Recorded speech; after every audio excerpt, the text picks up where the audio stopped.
أعوذ بالله من الشيطان الرجيم. بسم الله الرحمن الرحيم. الحمد لله رب العالمين، ثم الصلاة والسلام على أشرف الأنبياء والمرسلين، سيدي وحبيبي ونور قلبي أبي القاسم محمد. اللهم صل على محمد وآل محمد وعلى أهل بيته الطيبين الطاهرين الذين ذاب الله عنهم الرجس وطهرهم تطهيرا.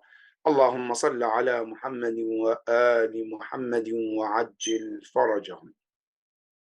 قال الله سبحانه وتعالى في كتابه الكريم: بسم الله الرحمن الرحيم. إن هذا القرآن يهدي للتي هي أقوم. صدق الله العلي العظيم. Our topic today is about the Quran according to the teaching of Ahlul Bayt alayhim salam. In other words, how do Shia Ithna Ashari view the Holy Quran?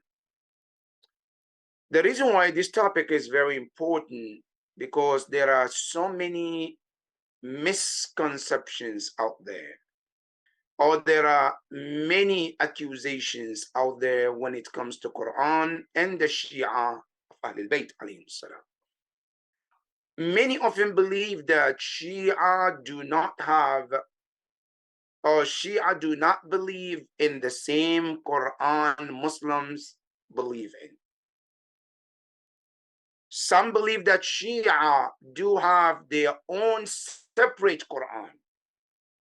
And some of them even mention that there is a Quran Shia believe in, and it's called Mus'haf Fatima. And that Quran, they don't show you unless you are one of them. And the many things goes on. But to make sure that we get everything clear and understood, this is absolutely false. That's not the belief of Bayt followers. And tonight we're going to set the record straight to see what is the perspective of Shia Ithna Ashari when it comes to Quran. And if you want to understand this, there is a book I'm going to refer you to that anyone who can go and refer to that book can see what is the Shia Ithna Ashari, which means Shia 12ers, or which is those who believe in 12 Imams. What do they believe in Quran? Now, the book is known as Aqaidul Imamiyya. Aqaidul Imamiyya meaning the belief of the Shia Ithnay Ashari, or the other words, the belief of the Shia of Ahlul Bayt alayhim salam. Now, what do they believe? All is in combined, and the book of summary, or gives you the summary about what the Shia believe in regarding to all their faith. One of the things that the book talks about is about aqidatuna fil Quran, our belief when it comes to Quran. What is our faith in Quran? That is where we're coming from. That's number one. And number two, we're going to go through Quran 2.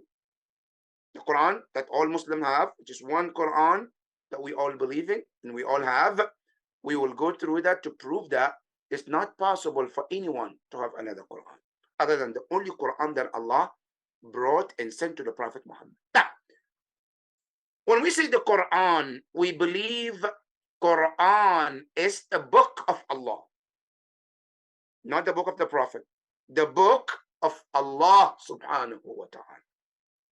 The Quran is a revelation that Allah sent to Prophet Muhammad through Jibreel for the period of 23 years of the life of the Prophet when he started this mission. Meaning, for the period of 23 years, Rasulullah continuously receiving this Quran gradually. That's why we mentioned that it's mentioned that the Quran is revealed in two ways. One is called Nuzul Tadriji, which means gradually revelation, which came within the 23 years of the life of the Prophet since he started his mission. Now, then he has another revelation called Nuzul Daf'i, which happened in one night, in 1 month, called the month of Ramadan. In the night called the night of power. Inna anzalnahu fi laylatil qadr. And I'm quoting this one Quran, where Allah says, we, Allah, have revealed it. What? Quran. Referring to Quran. Where? In the night of power. Now, what does it mean? Allah revealed the Quran in the night of power? Meaning the whole Quran as it is arranged and organized as it is in the hand of Muslims today, it was revealed upon the Prophet as it is today. Right? The whole Quran that we have today, that is how it was revealed upon the Prophet. And Allah subhanahu wa ta'ala says that the way it was organized, it wasn't any human being organized it. It was Allah who organized and put it in the way it is. That is our belief as a Shia, as a followers of Ahlul Bayt alayhimus salam. And what is the proof? Quran itself says, Inna alayna jam'ahu wa Quran. Ya Rasulullah, how to organize this Quran is our responsibility and our duty. How to read it is our duty as well. So in our belief, Quran is organized by Allah. First of all, it's revealed by Allah through Jibreel to Rasulullah.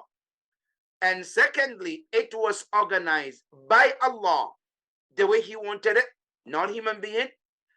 And not only with that, the third, Allah is the one who protected this Quran. No human being can add or take out anything from this book. Nothing of false can come within the Quran or outside the Quran. And this is a promise of Allah subhanahu wa ta'ala from the one when Allah revealed this Quran.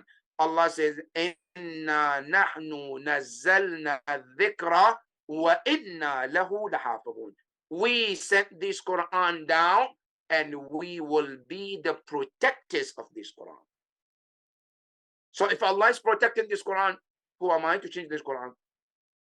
If Allah is protecting and vow to protect this Quran, who is human being or jinn or angel to change this Quran in any way that they want? And this is something that we have to understand. If we really understand what this Quran is about, no one can come out and tell us, oh, Shia has another Quran, or this Quran is different. Or no, Quran says there is only one Quran, and there will always be one Quran.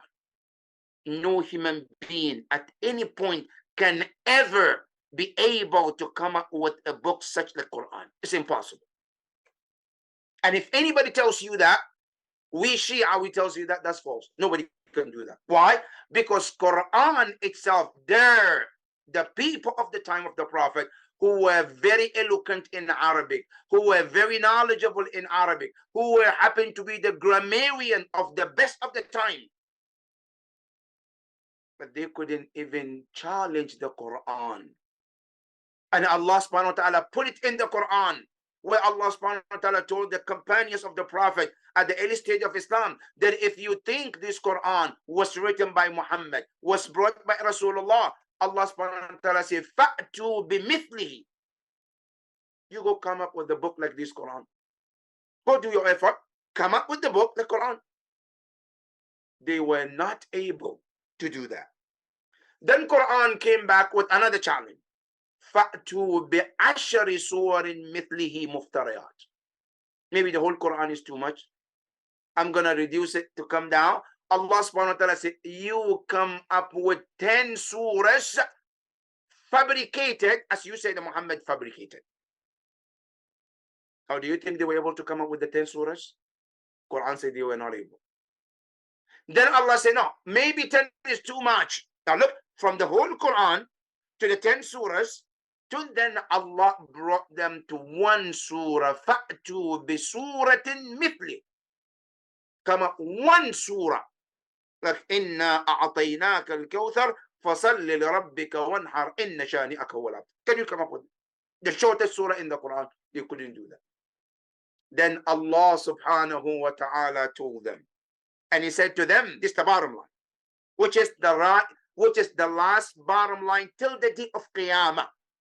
And this should be the proof to every Muslim that if anyone come to you and tell you that, oh, Shia has Quran, or any group, or any human being, or any ethnicity, they came up with Quran, this is the bottom line to know that they are lying. Because nobody could do something Allah said no one can do.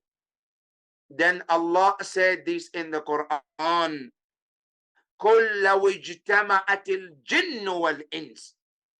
Allah says, Ya Muhammad, قُلْ, tell them, if the entire humankind, al-ins, from Adam alayhi salam up to date, every human being that ever lived, they all came together.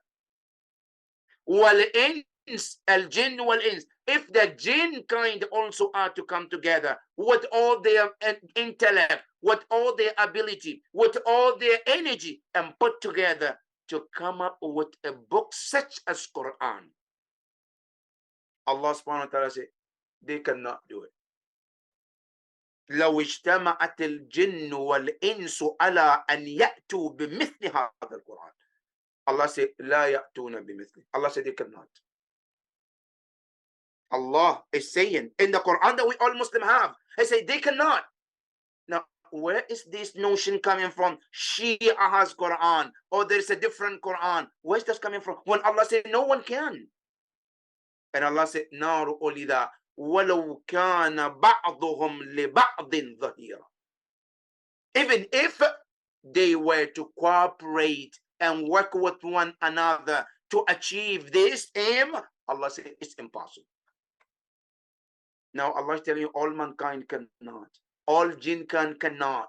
And you're telling me that a group of people called Shia, they were able to go against the word of Allah, which Allah dare, and then they were able to prove Allah wrong. Is that what you're saying? A'udhu billah. So the fact is, there is no humankind or jinn kind can come up with this Quran.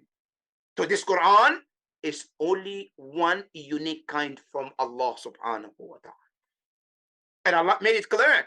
He said, لا يأتيه الباطل. No falsehood can come to the Quran. لا من بين يديه. Not within itself. ولا من خلفه. Not from the back. And Allah said, تنزيل من رب العالمين. Allah said, it came from the Lord of the Lords. This is what we believe when it comes to the Quran.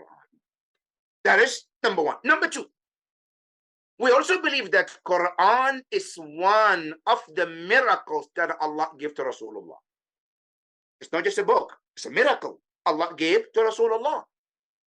That Allah subhanahu wa ta'ala, every prophet ever came, Allah sent them with the message. And when they come with the message, they come with the miracle to prove their point, to prove that they're prophet, to prove they're messengers. Now, Ar-Rasulul A'zam, our prophet, was sent with this unique miracle called Quran al-Karim. And you know something very unique? Allah subhanahu wa ta'ala, every time He sends a prophet, He sent the prophet with a miracle, which is something the people of that prophet are good into. Something they're good into. But then Allah give the prophet the miracle above what the capacity of human being of that time. When the prophet came at the time, the Arabs of that time, they were proud of the Arabic language. They think they're unique when it comes to their language. They're proud of their language. And you can sense that when you read their poems, how they talk. And they thought they are mastered the Arabic language. To prove them that there is something above them, Allah sent the Quran in their own language of Arabic. In a unique way that they never heard and above what they can even imagine. And many ways Quran has proved to them that no, it's above your imagination. Now, give you some example. You know, according to the Arabic language, you cannot speak with a letter in Arabic language. A letter doesn't have a meaning in Arabic. It has to have at least 2 letters to make a meaning in Arabic language. But do you know that Quran came and used letters and Arabs were stunned? How did that happen? How is this? And none of them ever said, no, this is not Arabic or this is false. None of them. Now you go into the Quran, Allah subhanahu wa ta'ala used many places letter to stop speaking. One of them, Allah subhanahu wa ta'ala said, Noon, Qaf, Sad, all these letters Allah started in the Quran. Sometimes 2 letters, which they don't even understand the meaning. Sometimes 3 letters, Alif, La, Mim, Ha, Mim. All of these letters, Allah brought it in the Quran to show them you think you know your language, but there is knowledge above what you know. Why? So they can surrender to that knowledge that is above them. And that is what the Quran is about. Now, do you know that after the Quran was revealed, many of the Arabs, some of them were not even Muslims, but after they heard Quran, they read Quran, they started proving their point by the Quran or through Quran. And that is what we mean. It's a miracle of Allah subhanahu wa ta'ala through the Prophet. So Allah subhanahu wa ta'ala sent the Prophet with this miracle at the time where Arabs thought they know their language. They mastered their language. Allah brought them Quran. Okay, show me how much you mastered this. Many of them surrender immediately. And I'm not talking about just humankind. Even the jinn kind who happen to be Arabs, they heard Quran and they surrender immediately. And that is one of the miracle of Quran. That is the miracle of Quran that we believe in, that Allah subhanahu wa ta'ala gave Rasulullah to show the world and the Arabs that there is something above what you think you know. And not only that, this miracle of the Prophet sallallahu alaihi wasallam is not a temporary miracle like some other prophet where Allah gave them temporary miracle. No, this is an immortal miracle that will stay till the day of Qiyamah. If you go back to the Quran, Allah tells you many prophets, Allah gave them miracle. But those miracles were temporary. They were certain time and they're gone. Now, one example, Allah subhanahu wa ta'ala gave Prophet Musa alayhi salam miracle of a stick, which turned to a snake at some point. But that was a temporary. Today, where can you find that stick? It's gone. Allah subhanahu wa ta'ala gave Prophet Salih a miracle which came out of the mountain, and a she camel and the baby camel was temporary. They died afterwards. It's gone. Many prophets came with many miracles, but those miracles were temporary. Some prophets, they came with miracle, but it was permanently, but it was temperament with it. There was a change, like the Bible, like the Torah. But this book, Allah vows that it will be the immortal miracle that from generation after generation, no generation can come and prove Quran wrong. And this is what makes the Quran even more unique. That even as civilization comes, and with the generation progress in knowledge and science, they still cannot prove Quran wrong. And many ways we can prove that. Now you look, many people wrote books. Smartest people, knowledgeable people, they wrote books. When the time goes on, what happened? You see, they say, oh, this is a second edition. Why second edition? Because the first edition, they found some mistakes after years. They have to make some correction. Some books, as time goes on, they become third edition, fourth edition, because of they keep discovering these mistakes. But can any person tells you he or she has found one mistake in the Quran? Even though over 1,000 years has passed on this Quran, but it's still as if it was revealed today. And that is the miracle of this Quran. And with all what is happening, with the time changing, with the generations, with the civilization. It goes with every generation and every time. And you know, more importantly, the Prophet says, the more you read, the more you become enlightened by this book. That is our belief with Quran. So the second point about the Quran, we believe that Quran is a miracle of Allah subhanahu wa ta'ala, which will stay till the day of Qiyamah. It wouldn't change and nobody can change it. Yes, Torah is going to stay forever till the day of Qiyamah. Yes, Bible is also there, but we believe that they have made some changes. But Allah promised that Quran can never be. No group or person or any nation can ever at any point to make any changes in the Quran. Because Allah said, we are protected. Inna nahnu nazzalna dhikr. Allah said, yes, we revealed it. And as we revealed it, Allah said, we will be the ones to protect this book as well. So the second point about this Quran, we believe that this book is a miracle of Allah. That's number two. Number three, we believe that this Quran also, from the time the Prophet compiled this book and Allah gave it to him, the Prophet received this book compiled as it is, nothing was ever been changed, nor anything can be changed in the future. Now, I'm saying this as a third point. It's very important because there's other false information that Shia believe that, yes, there are some ayahs was taken out of the Quran and something was added into it. That's not what the Shia Ithnay Ashari believe. Our belief in this Quran is the way Allah revealed it upon the Prophet Muhammad. It stays as it is, and no one was able to change it. Nor anyone will be able to change it in the future. It will stay as it is till the day of Qiyamah. And that is this Quran, about what we believe. This is our belief in this Quran. That's number two. Number three. Number four, we also believe that this Quran, understanding of it comes into two parts. One is called at-ta'wil and one is called at-tafsir. At-tafsir means what? Is to come and make the commentary based on their grammar language, based on our understanding.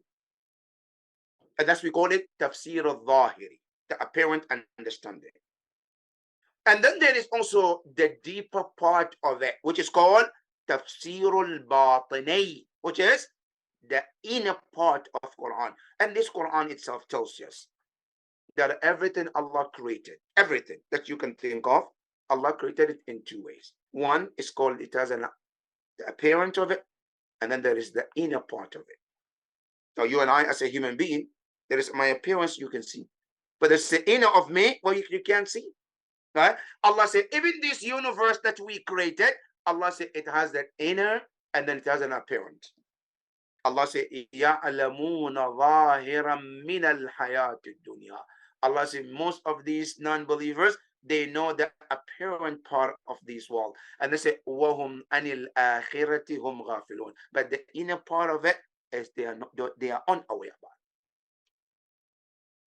Imam Ali comes to also confirm this point. He said, إِنَّ لِلْقُرْآنِ بَطْنٌ. That indeed, Quran has an abdomen. وَلِبَطْنِهَا بُطُونٌ. And the abdomen of this Quran has abdomens too, plural. And you come to Surah Ali Imran, Allah confirms that also. He said, وَمَا يَعْلَمُ تَأْوِيلَهُ إِلَّا اللَّهُ وَالرَّاسِخُونَ فِي الْعِلْمِ يَقُولُونَ آمَنَّا. Allah subhanahu wa ta'ala says, no ordinary people would know the deeper part of this Quran except Allah. And whom? وَالرَّاسِخُونَ فِي الْعِلْمِ. And those who are deep in knowledge of this Quran. So we believe that Quran has two parts. One is called ta'wil, or one's called tafsir al-batini, and one is called tafsir al-zahiri. That is our belief when it comes to Quran. And not only that, we believe that Quran is very important. And it's not just important, it's known to be the constitution of our life as a Muslim. In other words, as a Muslims, we're supposed to live according to the teaching of this book. And that is why we believe that when we die, every one of us will be asked in the grave about your relationship with this Quran. And many ahadith from the Sunni and Shia both mention this. That when a person dies and he or she is put in the grave, when the ruh or the spirit unite with the body one more time in the grave, the two angels will come and question him or her. Man Rabbuk? Who is your Lord? Man Nabiyyuk? Who's your prophet? Ma Dinuk? What is your religion that you practice? Then Ma Kitabuk? What is your book? Now the answer that we all Muslim agreed on is to say Al-Qur'anu Kitabi. Quran is my book. So we believe that Quran is that important in the grave after we die. And not only that, Quran is important Yawm al-Qiyamah too, because Yawm al-Qiyamah, Quran will intercede for those who have bonded with Quran in this world. It's called Shafa'ah, intercession. Quran will intercede certain individuals. And there are so many ayat of the Quran which talks about people who bonded with Quran. Yawm al-Qiyamah, Allah will tell the people, read and elevate and rise.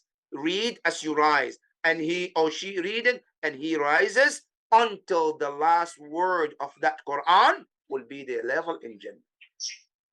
That is how important this Quran is.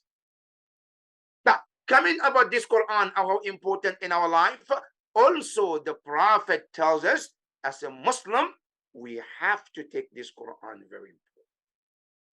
And Allah subhanahu wa ta'ala said, this Quran is very important to the point where Allah said, لو أنزلنا هذا القرآن على جبل لرأيته خاشعا متصدعا من خشية الله.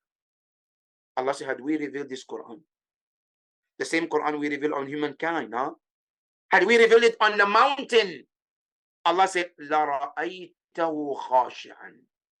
You would have found these mountains humble in the fear of Allah. They will melt out of fear of Allah. But this Quran was revealed on humankind, and it doesn't make any difference in our lives. That is how Quran is very important, my dear brothers and sisters. Not only that, this Quran is so important that the Quran itself tells you that if we are not taking Quran as we supposed to, Yawm al-Qiyamah, the Prophet will complain to Allah.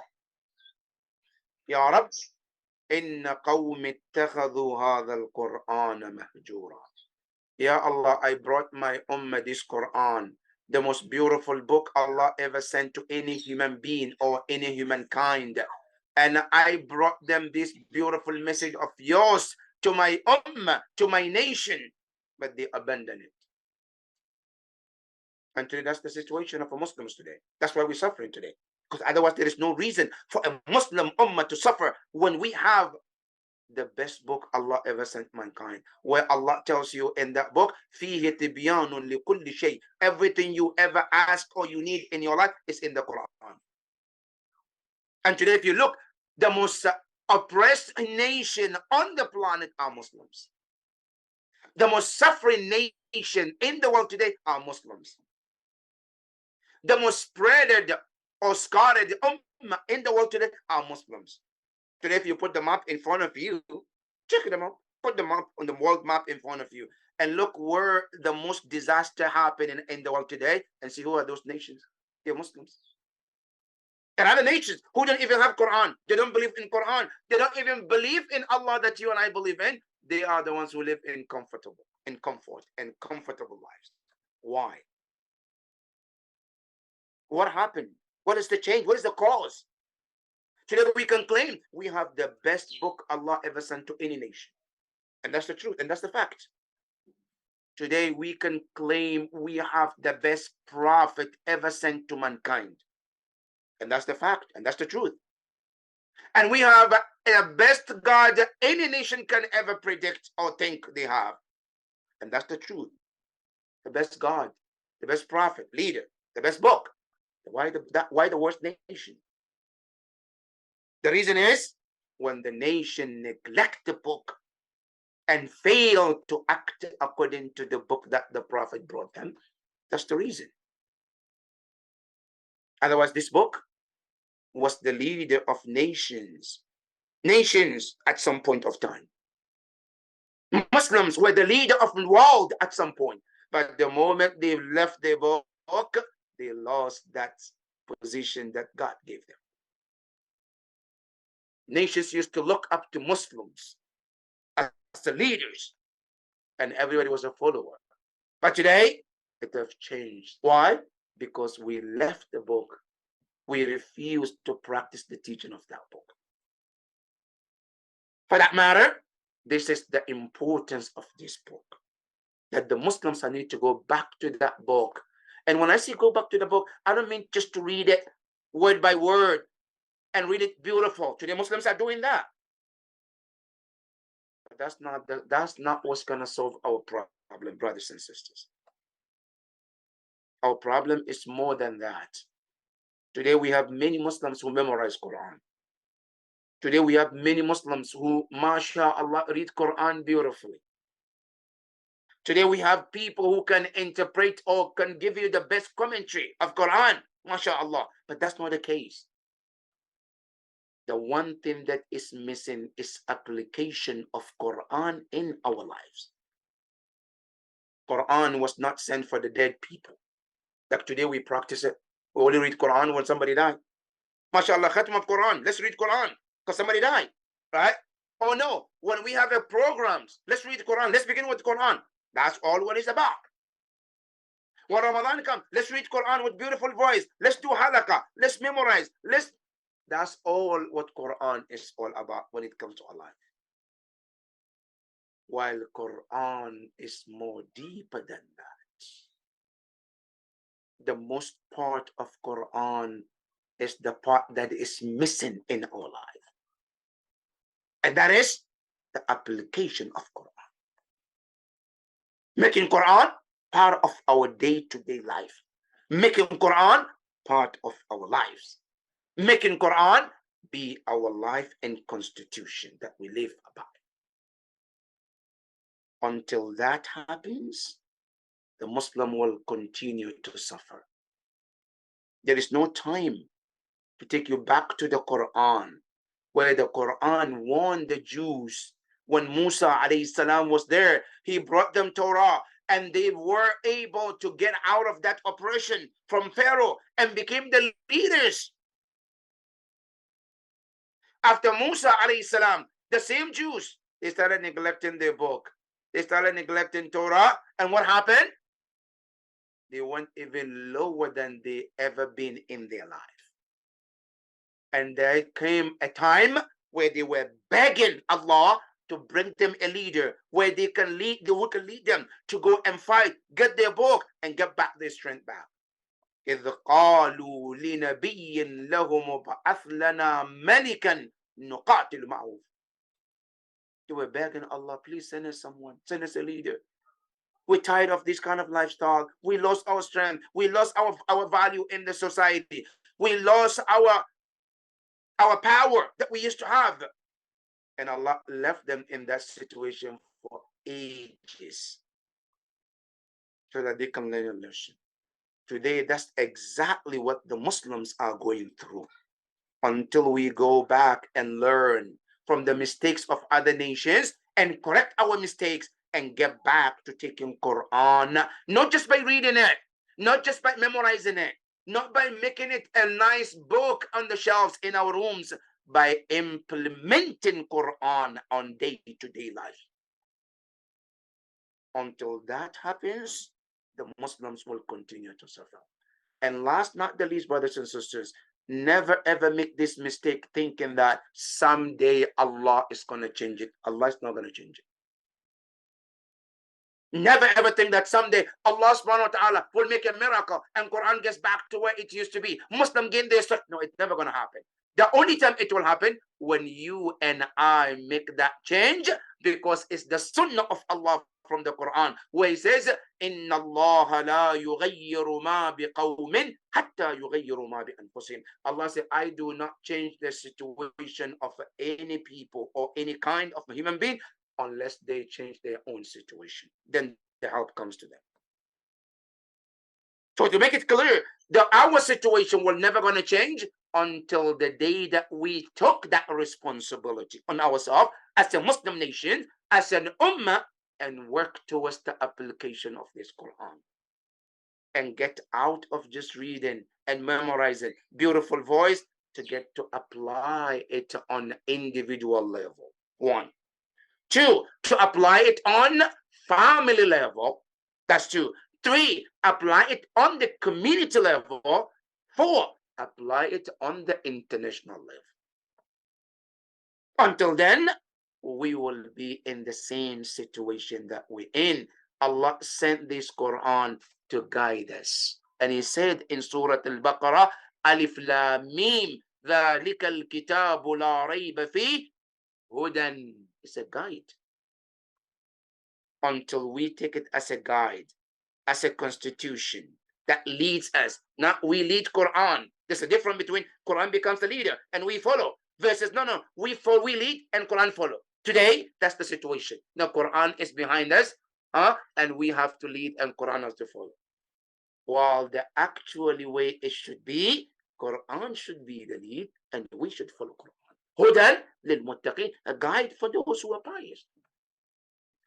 I pray to Allah subhanahu wa ta'ala to give us the tawfiq to understand this fact and take the Quran as important as it is and apply it word by word, sentence by sentence, in order to achieve the blessing of this Quran, especially in this holy month. I pray to Allah subhanahu wa ta'ala to help us to do so. هذا والحمد لله رب العالمين وصلى الله على محمد وآل محمد.